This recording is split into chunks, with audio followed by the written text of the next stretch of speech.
আমি আজকে জামাতের আমির হিসাবে এখানে কথা বলতে আসিনি।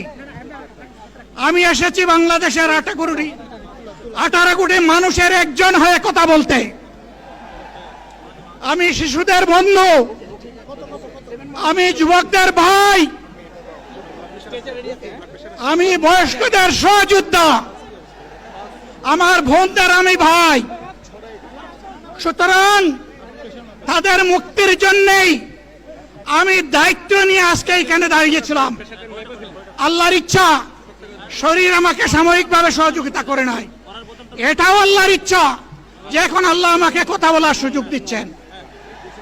আমি বলতে চাই, বাংলাদেশের নির্দিষ্ট কোন শ্রেণীর মুক্তির জন্য আমাদের এই লড়াই নয়। রাস্তার একজন পরিচ্ছন্নতা কর্মী, চা বাগানের একজন শ্রমিক,